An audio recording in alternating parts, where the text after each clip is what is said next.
Hello and welcome to podcast number 30. There's one coming out next week, which is going to be 30 as well, but that's actually 31. But that's with Lob and Vicky Hales. Both went to the Olympic Games, so tune into that one next week. But before we start, we've just got a quick little giveaway to share with everyone. So yesterday marked the start of the London Six Day, featuring Mark Cavendish, Laura Kenny and many other stars racing at the London Olympic Velodrome. You were there, Phil. I was there, yeah. Bring back memories? Oh, many memories. That's good. Many memories. And we've been provided some tickets by our friends at Callas Sportswear. So if you'd like to get your hands on a pair of tickets for a Saturday or Sunday night, then you need to send out a tweet tagging at Callas Limited and at Podcrash Pod, telling us what you thought of today's episode and why you'd like to win. Why would you like to win them? Why would I like to? I'm going anyway. Oh yeah, I'll see you there. That's another plus point. I'll be there. Yeah, go and see Callum. But now that's the adverts out the way, I'm going to introduce today's guest, which is Damien Hughes, who we've had a bit of a dispute about this, but I believe you've written 11 books. 11, yeah. Yeah, there we 11, go. yeah. Thank you. You said it was 6. Has had people commenting on his work, from Richard Branson to Muhammad Ali to Alex Ferguson. He's currently the sports psychologist for the Scottish Rugby team, which we'll talk about later. I haven't got over it just yet. So welcome. Well, thank you for having me. It's nice to see you both. That's all right. Oh. And should we do the news quickly? Have you got any news? No. Okay. Well, my bike's still missing, but hopefully find it one day. Good. I can definitely not see it here right now. Definitely not in front of you. Anyway, so Damien, I guess it would be good so we tend to do episodes where we start into people's like history and stuff like that a little bit. So I guess, like, where did you grow up? What was your initial sport, and how did you end up becoming a sports psychologist? Yeah, okay. Well, I'm from Manchester, so I'm from North Manchester in an area called Moston, and I grew up in an unusual environment. I grew up in a boxing gym, effectively. So my dad was a boxing coach on the north side of the city. So before I was born, he'd set up a boxing gym. So literally from as early as I can remember, I grew up in the gym watching it. It's cheap childcare, isn't it? Cheap childcare, and it was great for discipline and and answering back. You learn very quickly how to duck. But so I grew up in that environment, and I always had an interest in sort of the coaching side of it from quite a young age. I boxed and played football, but I realised quite early on that wasn't where my talents lay. But I really enjoyed the coaching and seeing how you could develop people. So I went down the academic route. So my background is I'm an organisational psychologist by training. I was more interested in sort of environments and cultures, and pursued that right the way through. So I was fortunate enough to get a professorship in it about 8 or 9 years ago now. And because of that, I've sort of had a real interest in sort of culture. Now, whether that's in sport, whether it's in business, whether it's in social or community environments like what I grew up in, that's really very much been my background. And then I've sort of written a number of books. I've been lucky enough to interview some of the people that you referenced in the introduction that have been really generous with a lot of the time and insights in terms of their understanding on sort of on organisational psychology and culture, effectively, how that shapes and influences. Does that give you a different perspective on where you kind of grew up, I guess? Was it quite a tough environment to grow up in? Or? Yeah, so it's classed as, it's certainly not a badge of honour, but it's classed as Europe's third poorest district, which will give you an idea of the kind of social issues and the deprivation, which is where a lot of boxing clubs and sort of grow up in those kind of communities. But what always fascinated me was that, so although crime was endemic and you could get all the sort of dysfunctional issues around it, that never really seemed to impact on the boxing club. And some of it was very much around culture. So my dad that had run it, like one of his mandates was that you weren't allowed to use bad language when you came into the club. You weren't allowed to be effing and blinding. And his rationale was that it was a lack of discipline. If you couldn't think of anything to say other than a swear word, it was a sign that you lacked discipline. And if you lacked discipline outside the ring, you would lack it inside the ring. So that became sort of what I refer to now as a trademark behaviour, which was about discipline. But then, so when people would come in, you'd hear them effing and blinding, and then the moment they crossed that threshold, something seemed to change where they would hold the tongue, they would be really conscious about the way they conducted themselves. So you'd see small signs like that would often manifest itself in terms of performance as well. So there was a number of, so my dad trained a number of guys that went on, that had never laced a pair of boxing gloves on, that went on to become British, European and world champions. But equally, he trained a lot of people that never went on to pursue anything in sport, but went on to have success outside of the boxing ring. So 2 years ago, it was a nice coda to this that Manchester Council named a road after him in the area in Collyhurst, which is in North Manchester. And it was really nice because there was a few hundred people had turned up on the day when the road was named. And a lot of them were people that I remember from being a kid, but who wanted to come and just pay tribute to the impact it had had on their life. Well away from a boxing ring, it was people that felt that it had taught them lessons about being a good parent or just being a good member of society.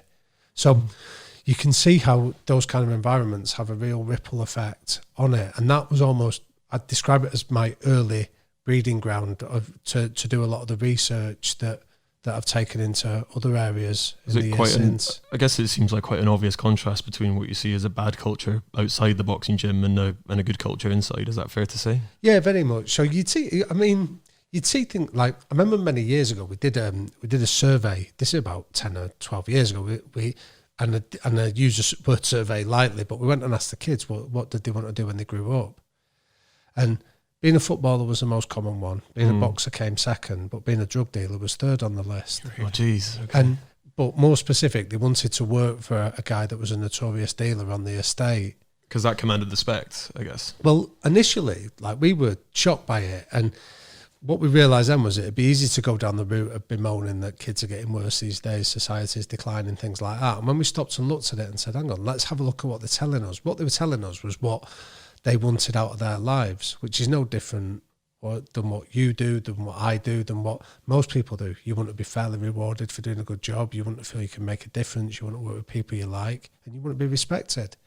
And they see in the society, those kids, they see footballers as having the ultimate of that because we're saturated by the coverage. But if you're not going to make it as a footballer, they're not seeing engineers, they're not seeing politicians, business leaders, entrepreneurs in the community. But what they do see is the guy in the pimped up Range Rover cruising around the estate, the guy that's loaded, the guy that seems to command respect.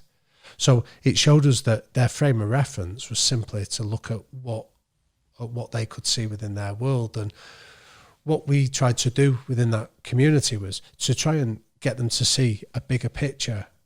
So when we had any of our fighters that went on to achieve success, we were really keen to maintain links with them and get them to come back and still work with the kids in the community, because what they would often see is that some of the principles they'd adopted, like discipline, choosing their friendship groups carefully, being willing to make sacrifices, were just as common to them as it was to the kids that we were trying to influence in that environment. So that was a big thing for us in terms of trying to make a difference. And and as you say, it was a really good contrast to be able to step outside that world and see some of the dysfunctional behaviours and then come in and see the contrast of it. I mean, not to be unfair but given the kind of deprivation statistics and, people wanting to be kind of footballers, boxers or drug dealers, I guess you're quite a success story to come out of there as well in terms of an academic load and being a professor. Is that something that resonates a little bit when you go back as well?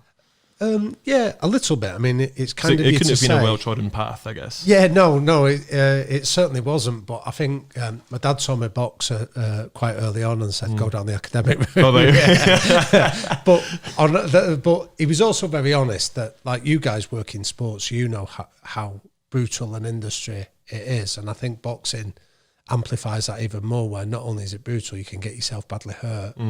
And boxing's a sport where people will take advantage of people that are willing to put themselves in the line of fire like that. So one of the things that my dad was really strident about was that he would never allow... So he was very honest with people, that he used to get them to look in the mirror before they came in and said, I want you to walk out with your features in exactly the same way This is about defence. This is about doing it. And anyone that he felt maybe didn't have that talent, he used to say to them, go and find something else to do because this is too brutal a job for you to come in. We got told that by Shane Sutton, but it was for a different reason. Go on, what was that? He was basically just like, you need to take a look. Take a look in the mirror because you're not good enough or something like that. Right. Basically, or if you used to quite a lot when you like misbehaved or you had some kind of or just got angry for no reason. Said, "Oh, you take a good look in the mirror." We just became a running joke in the team that everyone's houses are full of mirrors.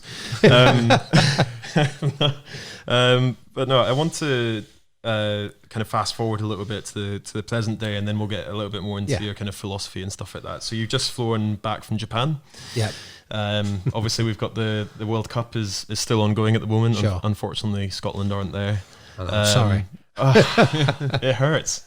Every time Scotland lose, Phil texts me and says, haha. Thanks, Phil. Because I know he cares so much about it. Yeah. It's the only sport I get animated for, pretty much, apart from cycling, of course. Well, I would say, I mean, I'll jump in before that. I thought when you came up to speak with the guys, I thought it was excellent. I thought, like they'll often bring in people like external speakers to come and talk to them. And I think I sent you a message afterwards that I thought what you did was exceptional in terms of you shared some of the insights. But what I found what you did that was rare was you tried to like you did the heavy lifting of relating your lessons to the players' world rather than just asking them to make the references. What did you say? I can't tell you, mate. It's a high fee to hear me speak. Go on. What was the main things you? I don't know. I don't really like when I'm speaking to other teams and stuff like that. I don't, and we'll get into this later, but I don't really like kind of imposing a narrative on them. I think it's far more effective to tell your own story and see where people find the commonalities in that, I guess. Because we've both been in super high pressure environments. We've both got, super high aspirations to make something work. And I think the best way you can do that, I found from an athlete's point of view, is just to listen to other people's stories and take what you want and discard what you don't. Because I think quite often if you're kind of dictating something to someone, people can switch off if you say something that's a little bit out of kilter with their own life opinion. We were talking earlier about when we had the All Blacks writer. What was his name again? James Kerr. James Kerr. Yeah. So we had him in a big, where the whole squad comes together and we get a big talk, and then he was our motivational speaker, and he was on Skype and kept cutting out. Oh no. And I think that talk was going to be like ideal for a group of athletes, or even like a group of businessmen or athletes or something that we're looking to aspire to be something. But I don't know if we've got a bit of a chip on our shoulder because we've been one of the most successful Olympic teams in the last 12 years or something like that. And sometimes we actually had one member of staff who'd worked with the Georgian rugby team who tried to tell us everything that the Georgian rugby team were doing, and we were like, hold on a second, like we're British cycling. It's like, I think we've got some slightly better behaviours than that. Not that we can't learn, but I think it's always better just to share the story and make it, not dictatorial, I guess. So, how do you feel when you speak to the guys? I think but that's where I think you did really well with it, is that you didn't come across as preaching something about what you did. You shared, and again, without betraying some of the stuff that you spoke about, you spoke about your strengths as well as some vulnerabilities. But it was more the fact that you'd made the effort to try and understand their world and relate some of the messages to this is how it might apply to you, or thinking about a team environment for them. And that's what I thought really resonated with them, and that was definitely the feedback. But they went on to lose against Ireland after I gave that talk, so I felt a bit upset. I wouldn't draw too many illusions on that. You're not getting invited back. I think like Japan was, it was fascinating on a personal and a professional basis for me being out there, and I feel really privileged to have done it. I think, but we can't disguise the fact it was hugely disappointing that we went out in the group stages, that fell well short of what our own internal expectations were, as well as what I assume the public would have expected from us. We haven't done the review fully yet from a coaching staff point of view, so some of my points here are very much personal reflections rather than speaking on behalf of anyone else. I think, and that's not to take anything away. I thought Japan were exceptional, as a team. I think one of the things that was interesting was that by the time we came to the Ireland game, the first game in the group, we'd been together in camp for 100 days. And speaking to one of the coaching staff from Japan, they'd been together for 220 days as a group. So from February, they'd been in camp pretty much full time. And I wouldn't underestimate how much that can give you cohesion and just time to work on a whole heap of areas. So yeah, because it must be tricky for the boys jumping between cultures and setups and styles of doing things, because I've been to a few different rugby clubs as well, and some of them can be totally wayward from what the Scotland setup is. Not to say either one of them's wrong or right, but yeah, very much. I mean, from June time, they've been pretty much in with Scotland full time, so there's no excuses in that regard. But I think just getting access to your players for that protracted period of time is really looking, and that's not to underestimate. 100 days was great, but then you look at what Japan had done, and I think that bore through in their cohesion as a team, the fact that the way they executed certain drills under real pressure was exceptional, and a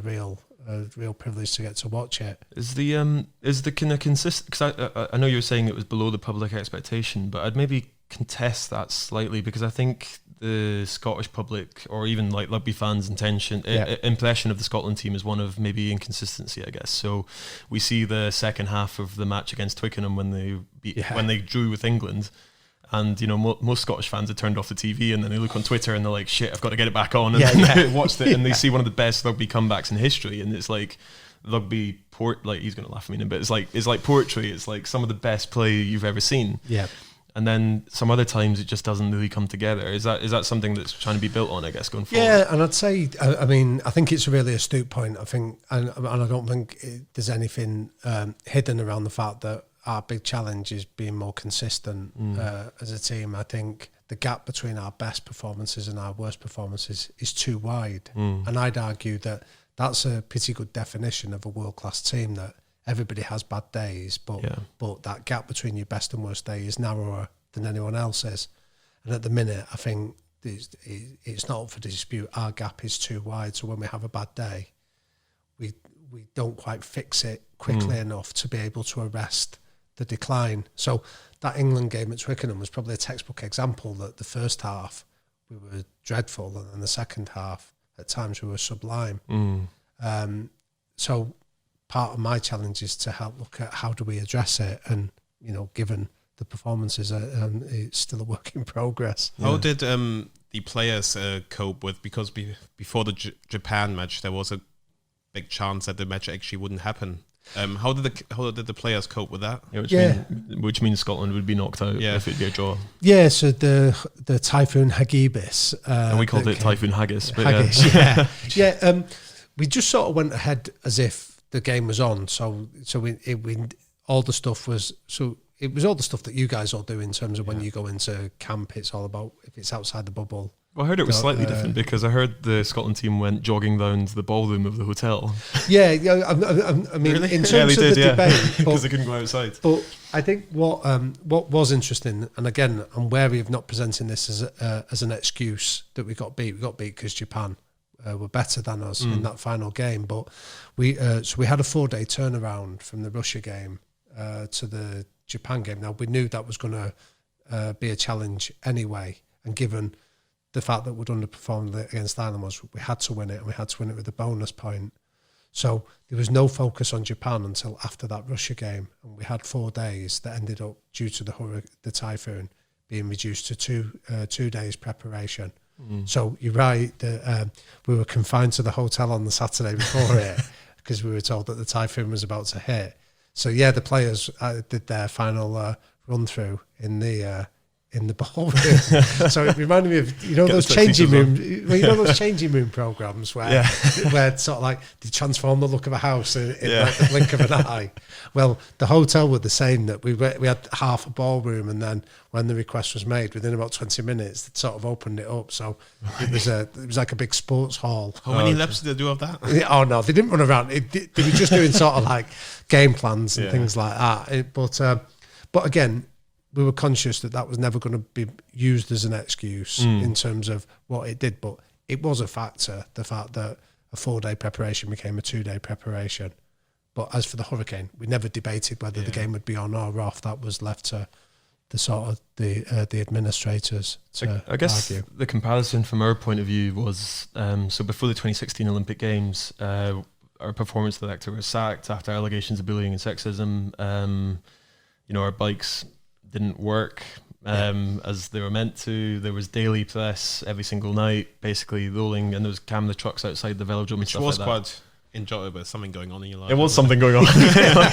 Usually we're just stuck in a bunker. But are you quite confident that even though there was all this stuff going on social media and the SRU with legal action threatening the IRB and all that kind of stuff, that didn't affect the players? Yeah, there's a strong enough culture in there. Yeah, I think the culture would be strong enough, and I think anyone that had claimed otherwise had been making excuses, and that's been a big part of the culture of it's a no excuses culture. You're either good enough or you're not, and you should be able to articulate it. But at no stage was the game ever debated whether it was on or off. It was just making the assumption this is going ahead, so we prepare as if it is. I mean, the typhoon the night before was I don't know if you guys ever lived through anything like that. That never was done a typhoon. yeah, like that. I found it. One of the guys actually posted a video of the hotel shaking. Oh, it was honestly, like it was like. But when we were sat down having dinner the night before, like there was an earthquake as well. Really?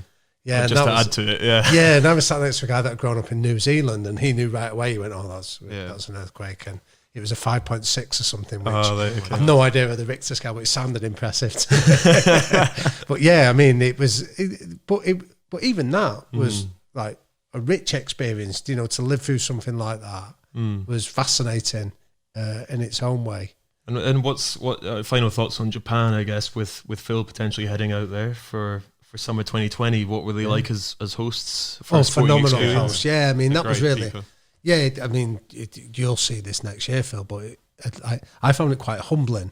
Yeah. That I like the fact that they were prepared to support their own team. Like that final game in Yokohama. Oh, there was like 30 million people tuning in to each game and stuff. Yeah, but even where we were sat, like some of the coaches said to me at the end of it that like they were really generous in their applause for us, and they said like we had no doubt if we'd have won and knocked Japan out that they'd still been generous. So they were sort of like graceful to us as opposition while being pretty strident for their own team. So yeah, very polite people, aren't they? That's a bit different to competing in France, Phil? Yeah. yeah. So I wouldn't anticipate you'll be getting much abuse or anything like that, Phil. I think there's so much abuse in France, but yeah. It's a real culture built on respect and courtesy. So I like it. Yeah, I think you will. I was really impressed with it. It was my first visit to the country, so it was, like I say, it was incredibly rich.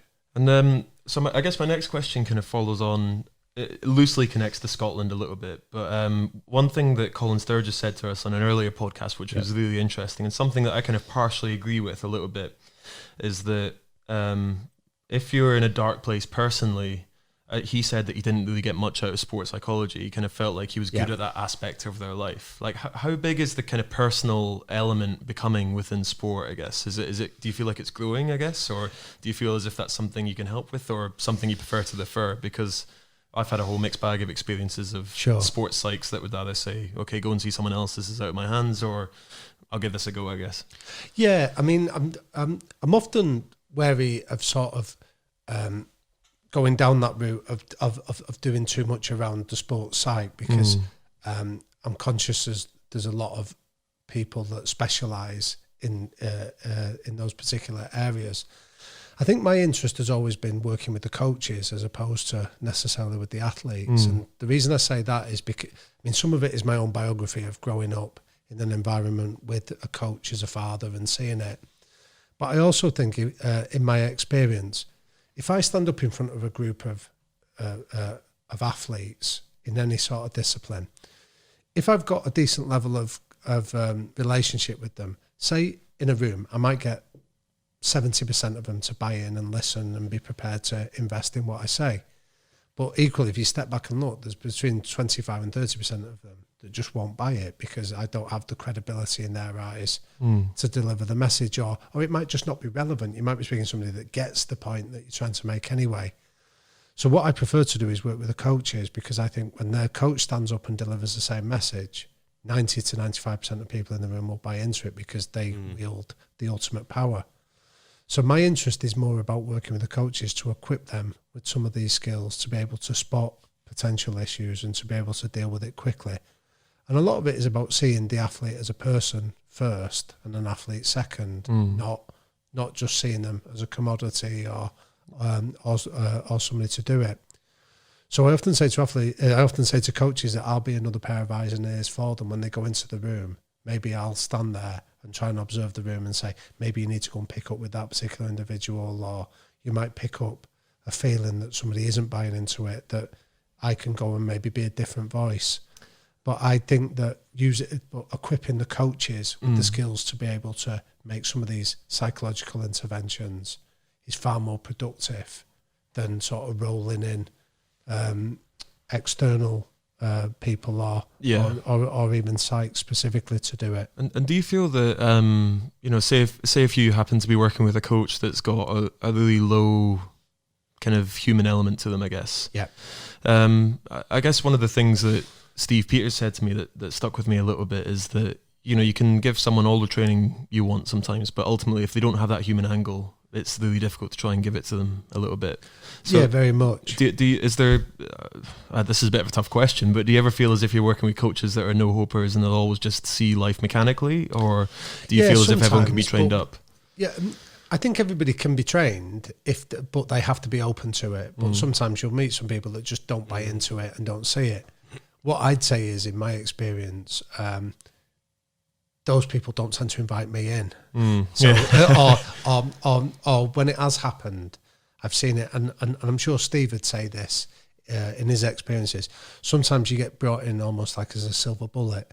Yeah, a tick box, yeah. Yeah, like a tick box or almost like a gimmick of let's bring somebody in to come and speak to you. Like when football go to the World Cup every 4 years, it's like, and now we're going to invest in nutrition. Yeah. Now we're going to invest in psychology. Yeah, and now exactly. We're and it's the one magic silver like bullet. Can you tell us straight away if there's someone that just wants to tick the... Yeah, often. And I feel lucky enough that I'm in a position where I have a variety of different interests. So I don't tend to invest a lot of my time in staying around, if that's the case, and I hope that doesn't come across as arrogant or anything, but it's more, I'd rather just not waste my time if you're just there to tick a box. Yeah, it's where you can be most impactful. Yeah, so like many years ago, I like the first sport I started working in professionally was rugby league. So apart from the boxing, I started working in rugby league, and I was lucky enough, I had a relationship with one coach that I was friendly with, and then when he went in, I worked at a club where there was a little bit of success that followed. Now, I'm honest enough and self-aware enough to know that if I told you I contributed 1% to the success of this team, I'm over-exaggerating my role. Okay. Because I can also recognise that it was good coaches, good players, and a good environment, and maybe I could help facilitate it, but I wouldn't claim that I was a part of it or anything like that in terms of being central.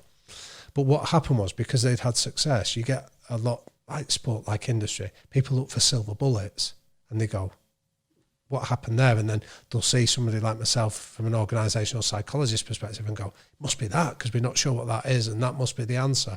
So they'll invite you to go and speak to them, and then you sit there and they go, well, what was the secret? And you go, good coaching, good people, and creating a good culture. And they go, no, what was the real secret? And you go, good coaching, good people. And people don't believe that that it's as simple as that. And whilst I'm not suggesting it's easy to implement, it is about those basic principles and building blocks.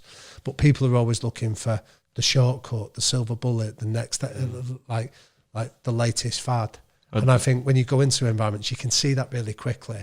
And I often just try and remove myself from situations where that's the case, because you're only going to disappoint them anyway. Yeah, I'd say that about Phil. I mean, if there's a support staff member who's got a new shiny bit of kit and wants to buy it for the whole team, they give it to Phil first.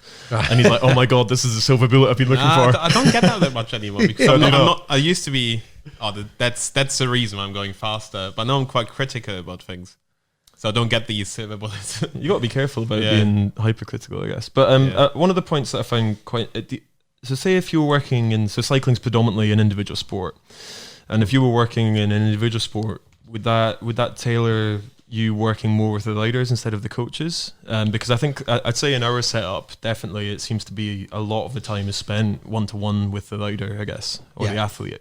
Is that just kind of something that comes with team sport, I guess, do you think? Yeah, kind of. But then, so whilst I've never worked with cyclists, for example, I've worked with, say, boxers in an individual sport. And even there, I find that's really interesting to look at their entourage, the people that they surround themselves with, can often be really illuminating. Can be, yeah, especially with, you take instances like Tyson Fury, and some of them don't seem like the most stand-up characters, I guess, occasionally. Yeah, well, I mean, Tyson's a really interesting one because my dad coached him for a while. Oh, did he? So, yeah, I mean, my dad's quite poorly now.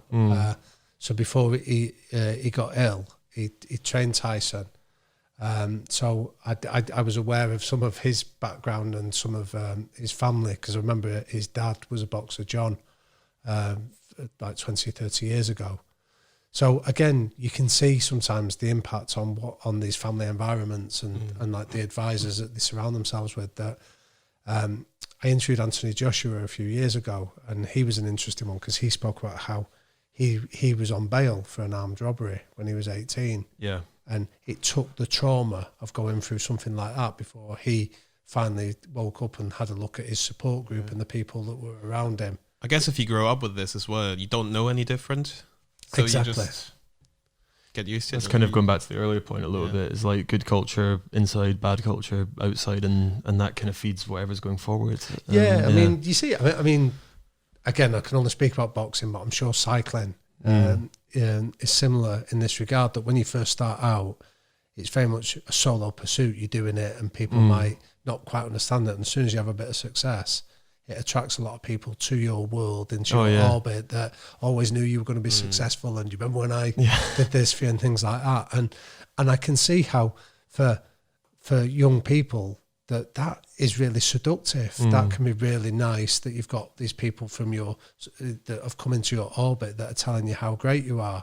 And the danger is that I see this for a lot of coaches, that the coach's job is to tell you where your flaws are, to tell you where you can improve. Yeah. And if you're only hearing the siren call of all these people telling you how great you are, and your job as a coach is to say, well, maybe you're not as good as you think you are, that then can put you at odds with that environment. And it takes somebody with maturity and insight to recognise who you should be listening to versus who are the ones that will quickly die away when the success goes. And it's easy for us to say outside of the bubble, but you guys have lived through it. You've experienced it, and that's not an easy task to navigate your way around. No, for sure. I remember my coach having a discussion with me. It was Jan who was speaking about earlier, and German's a second language, so I think when he gets a bit passionate, it's difficult to get the words out in English. But he said to me, like, I'm going to say something to you, but I just want you to listen. I don't want you to argue. And I thought that was actually quite good at that point, because he was like, I've got a point to make, and I know you can argue your way out Brilliant. of it. I like that. But you need to listen. Yeah. And I thought that was actually kind of really impactful. But I guess it could be kind of summed up in kind of being humble, I guess. And for a guy who's worked a lot in football, and footballers having reputations for not being especially humble, how do you manage to kind of bleed that culture within an environment such as football? It's a really fascinating question, that. And I was lucky enough, I did a book last year that was a study of Barcelona, so the football club there. And you use that term, humility. That's very much one of their trademark behaviors. So the first behaviour that they insist on, if you're going to be... So it's one of the guys in the interview was a man called Cheeky Begiristain, who was the director of football there. Is his first name actually Cheeky? Well, I called him Tixie. Okay. Because it's Txiki. Oh, right. So I called him Tixie, and I was quickly told, no, it's Cheeky. Which found bizarre to call the grown man Cheeky, but it was like, you know what, I've done worse. But he's now the director of football at Manchester City. And he gave me a great quote. He said, your talent will get you as far as the dressing room door at Barcelona. Your behaviour will decide if we keep you there, which I thought was really quite profound. And I said, so what was the behaviours you were looking for? And he said, we had 3. And the first one was humility. The second one was hard work and investment in your talent. And the third one was put the team above your own self-interest. So that humility aspect was the way they manifested it, is don't come in this environment showing off your wealth, your status, your privilege, your trophies, your Instagram followers. We have no desire to hear it, because their point was, if you feel a need to showcase those kind of attributes, or you feel that should make you heard more than somebody else, that would indicate you lack humility. And the way they explained it to the players was, And if you lack humility, you lack the ability to listen. If you can't listen, you can't learn. And if you can't learn, you can't improve. And if you can't improve, you've really nothing to offer than what we're currently seeing. And that led to some big names getting kind of chucked from Barcelona, I guess, didn't it? Yeah, very much. So when they went back and almost laid this down as the blueprint, they looked at players that fitted in and those that didn't.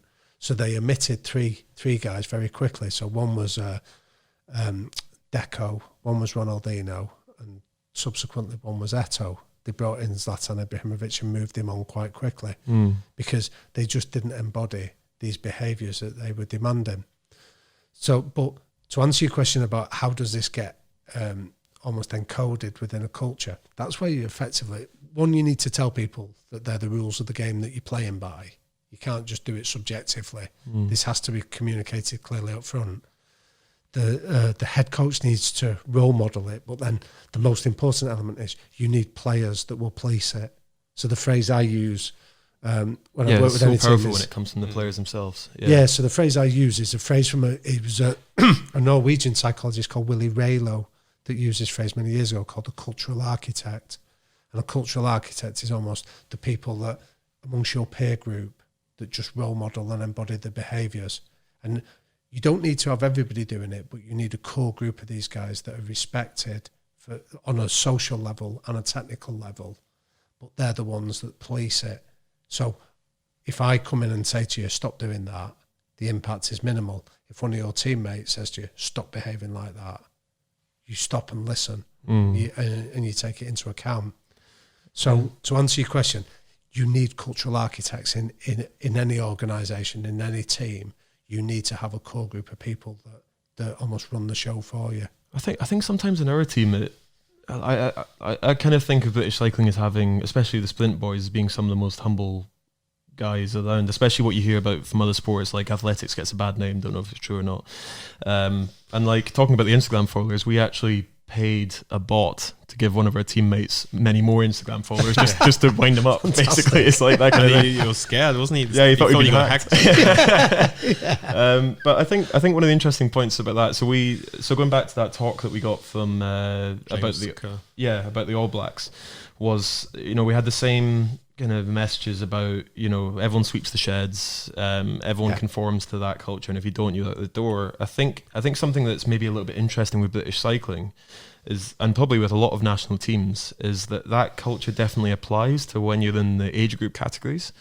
But then by the time you get to, senior elite level, I think that it becomes so difficult to enforce that culture sometimes because ultimately it's the fastest goes. Yeah. And it matters to an extent, as in like people will get annoyed by it, but it doesn't matter to the point where you'd actually be chucked out the door because they can come back in and say, I'm the fastest guy for the job. Yeah. They get a PO, they're in. So I guess how does that translate into like a national team environment, I guess? Because that's got to be one of the trickiest ones to try and do. Yeah, I think the point of the talk was that they wanted us to actually be like the All Blacks, I think. But they've got such a big population pool of players that can kind of like this. Yeah. To an extent, there's a lot of irreplaceable people, but there's also the placeable people. And but I think your point about when people bring it, like we were talking about it a little bit earlier about when you'd come and spoke to the Scottish guys, Callum, was that when I hear people that use the examples of, say, the All Blacks and I suppose in my own way, the example of Barcelona, I'm reluctant to come and offer it as a blueprint because people then take it as a gimmick. Do you see what I mean? Like I've gone into so many organisations that say, "Oh, we sweep the sheds," and you go, "Why is that?" And they go, "Because New Zealand do it." And you go, "Yeah, I know New Zealand do it, and I know why New Zealand do it. Why do you do it?" And they go, "Because New Zealand do it." And you go, "Copying somebody isn't a strategy." So the phrase I encourage organisations or teams to do is to say, I start with the premise of this idea of success leaves clues. So I ask the question, when you're good, why are you good? Because if you can't tell me why you're good, you can't fix it when you're bad, which drives that consistency thing. But then I say, so when you have success, go back and do a proper analysis of why you've been successful. And what you'll find is that you'll find some common behaviours that are present whenever success occurs. And that's where you have to find your equivalent of sweeping the sheds, not not the exact equivalent that's relevant to New Zealand. Yeah, otherwise you're just building a shed in the garden because for the sake of it. Yeah. I had that issue that I've been told many times to go see the psychologist because other people do it. Like Chris used to see a psychologist, Steve Peters. Yeah. And then I've been told, like, go and see him. And every time I said, I don't really know what I would need to see him for. Yeah, I think that's like, I've been told like 4 or 5 times, and I've been to see them, and I went in there, I was thinking, so that's an interesting. I don't really know what I mean. Do you think as part of being a model athlete, should everyone have psychology as part of that, or does some people not need it? I guess. I think there's 4 aspects to it, and again, this won't be unusual to you. I think you talk about the physical, the tactical, the technical, and the mental or emotional.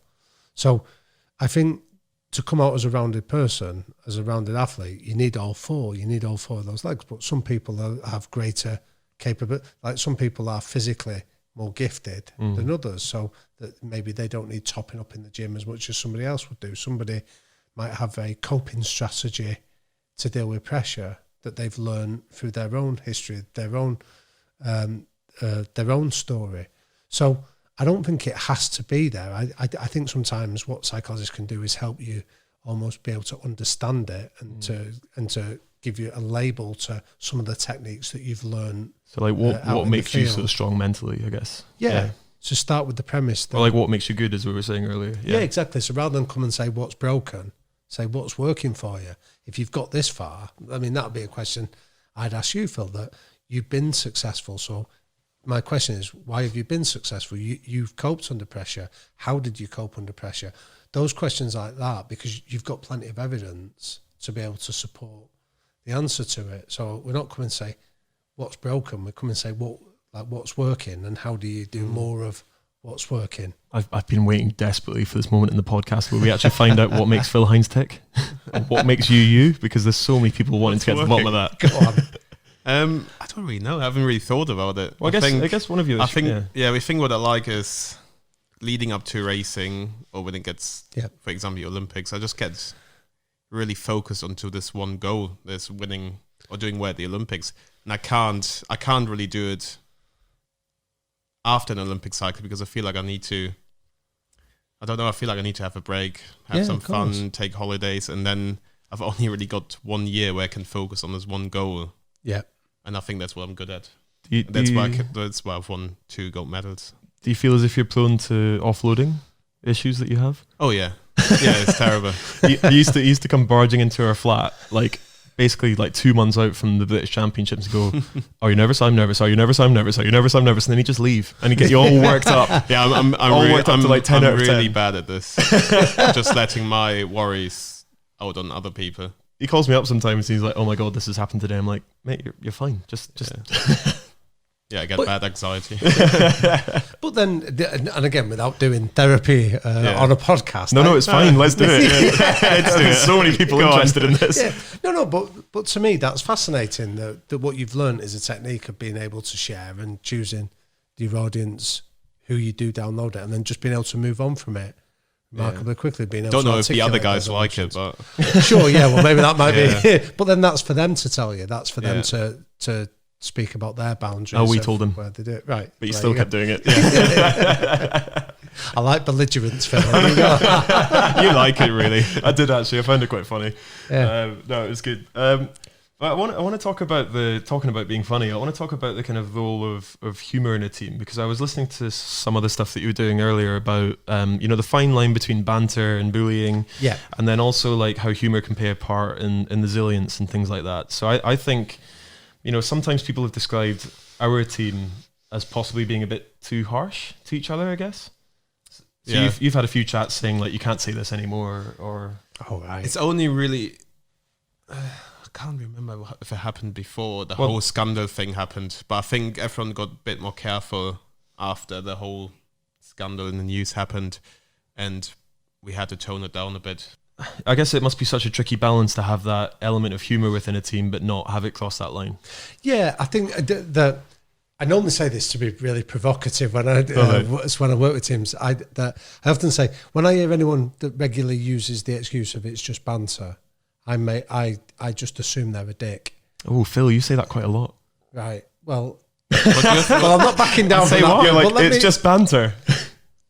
No. But let me make a distinction there. I find that the way I'm describing banter is where it's often personal and it's targeted to one or two individuals, and I think sometimes it's used as a substitute for giving somebody some genuine feedback. So it's like, let's take the piss out of them, let's laugh at them, in a hope that it might force them into some introspection. Well, that's the key difference, because Phil's always the one getting shit. Right. Yeah. Okay. And then occasionally when he gives a line back, that's maybe a little bit over the market.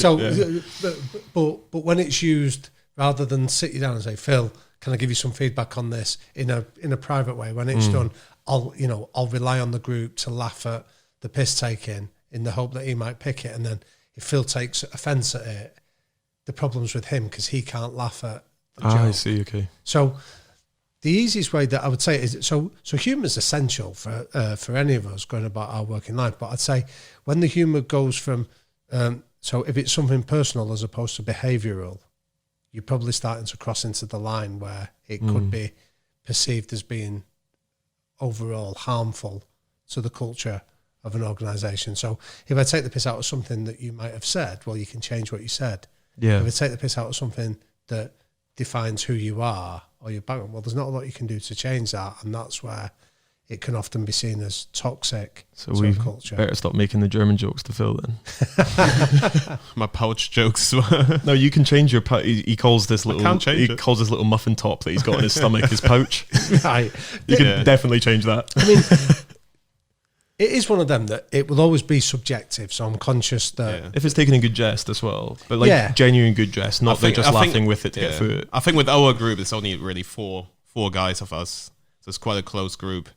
We give it to each other the same, like it's just like we all. Yeah, it's not two turn. You were going to say banter there, Phil. Weren't you? Yeah. I saw you do that. But as soon as someone like is serious, says no, seriously, you need to stop. Like we stop. Like that is most of the time. And humour's and humour is a social glue. Yeah. I understand that, and I don't want to be po-faced about this, but I've been into environments where it's often been used as an excuse to mask something more unpleasant, or rather than give genuine feedback that someone could act on and understand and do something different with, it's just been done to almost bully or create divisions within the team. And so it's that distinction I'd be keen to make. I've been in the German system, and that was actually really toxic in there.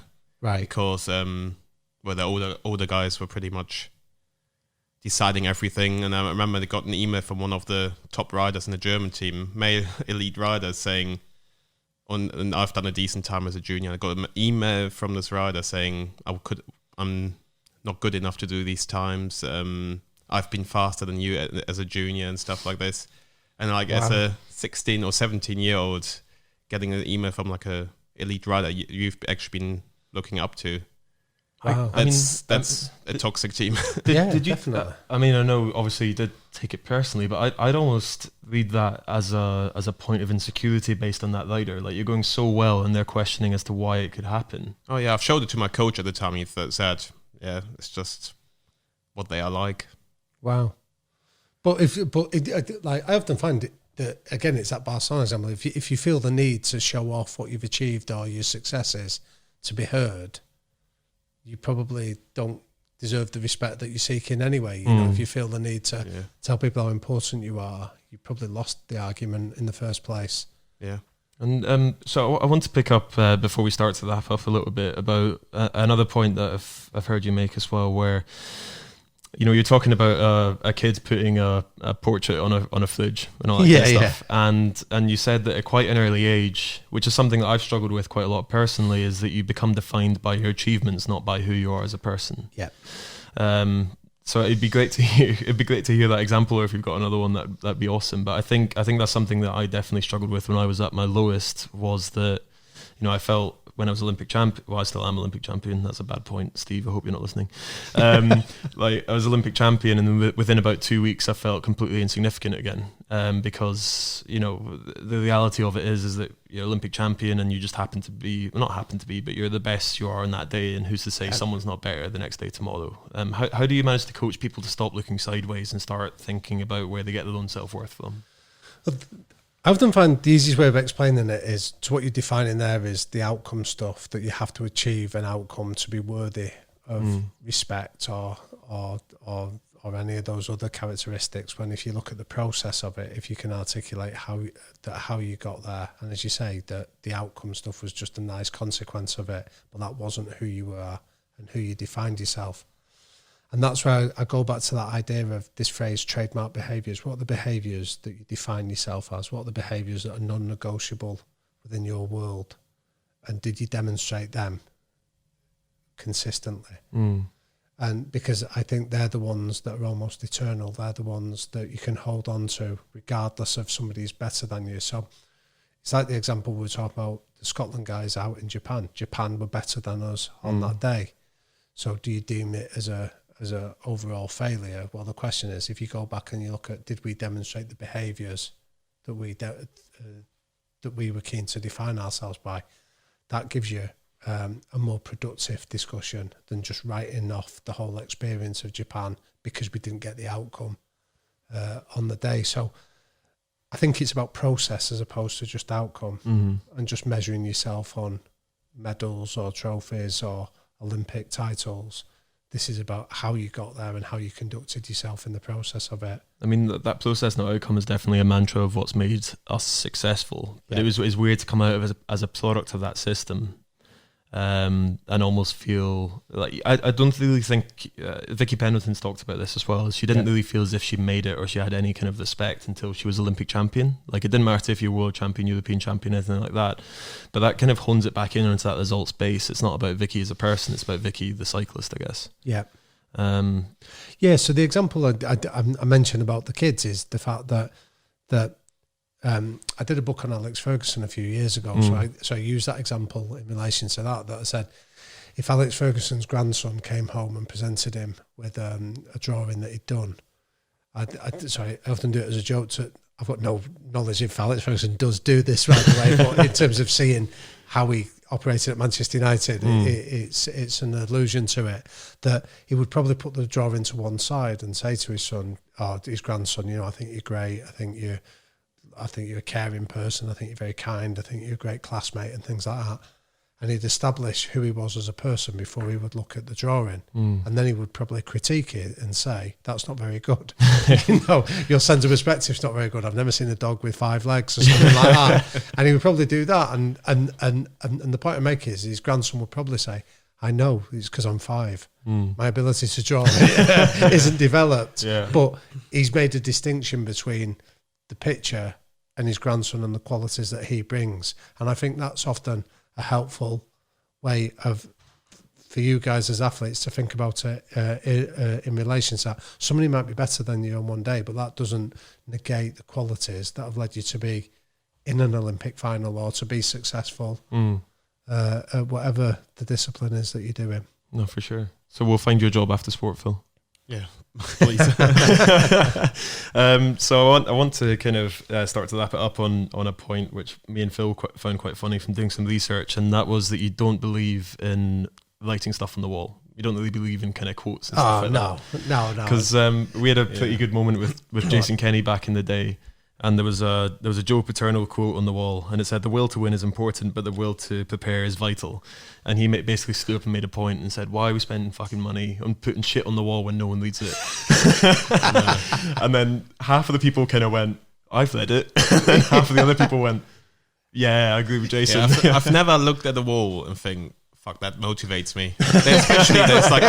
There's like this exercise in the gym, myothruster is called, and someone on top of the metal bar wrote, "You can do it," and it really annoys me every time I read it. It's like, I'm with you on that one. Like, who needs a motivational quote to actually get themselves up for a gym session?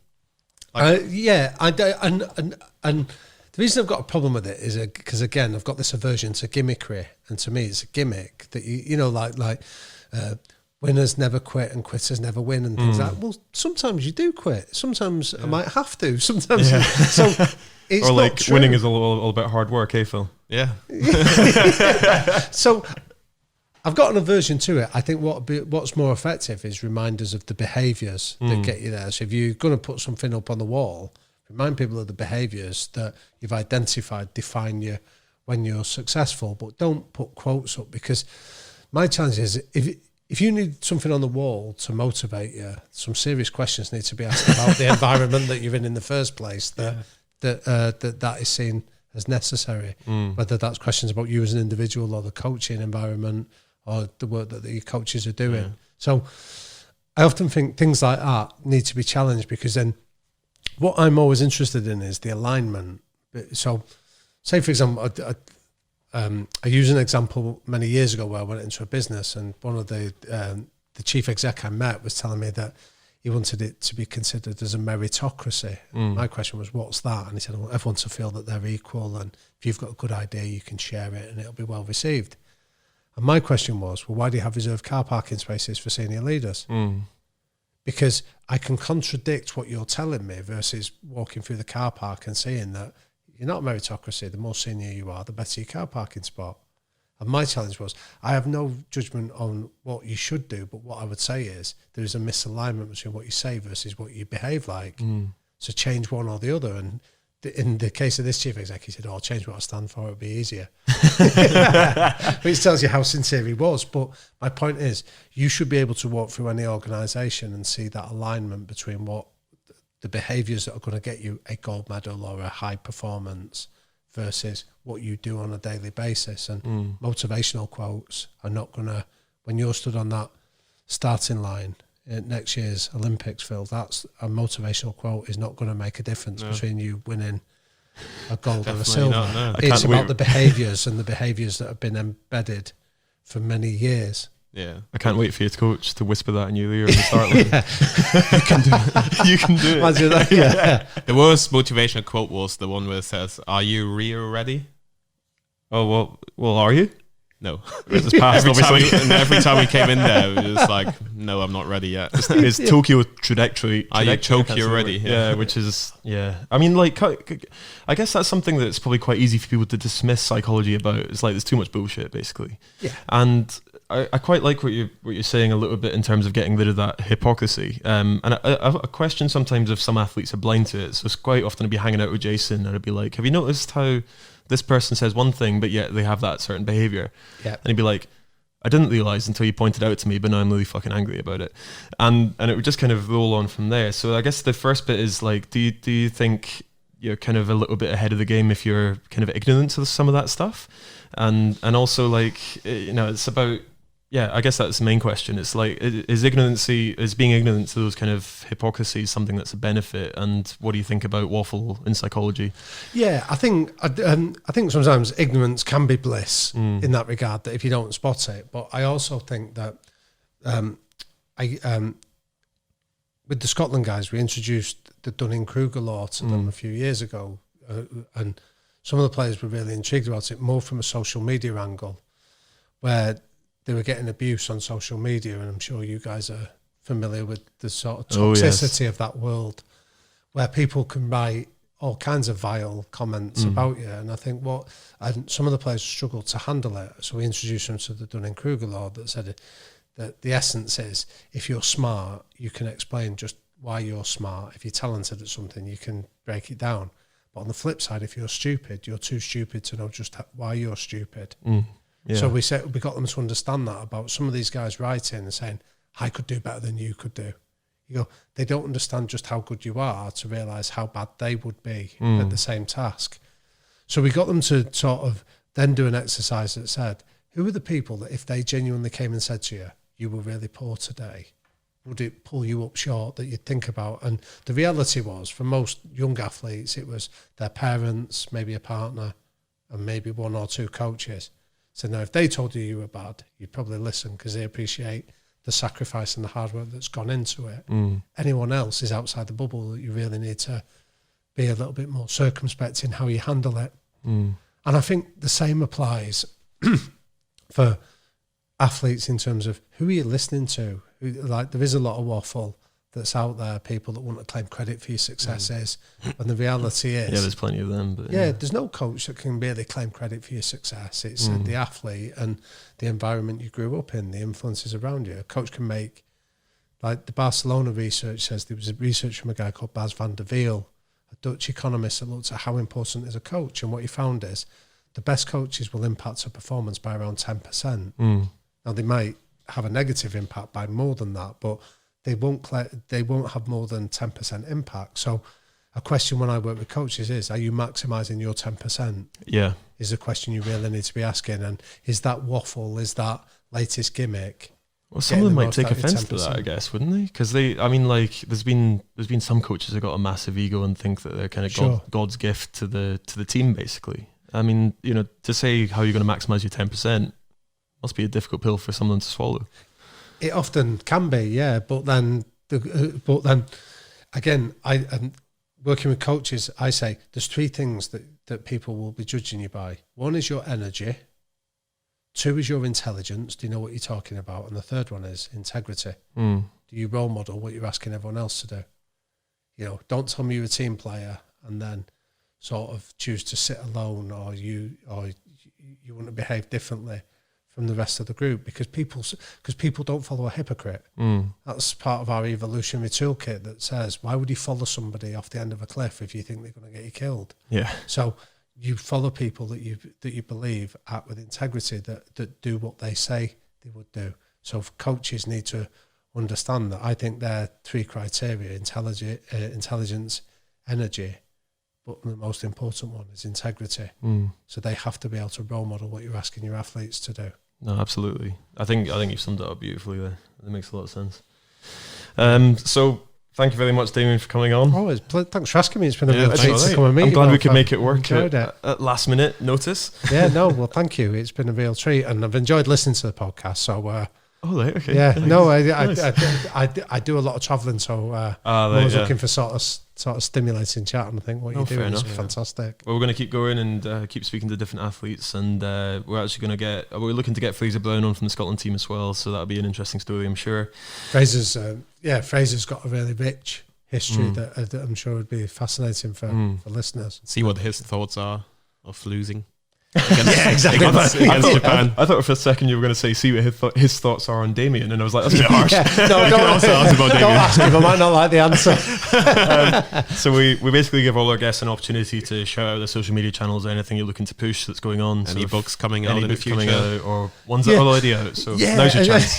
Well, thank you. I've got a real aversion to doing that. It's more, I hate people that come on and then try and plug and feel that they've got a book to plug. Yeah. And I know I've referenced some of it here, but I'm on Twitter as Liquid Thinker.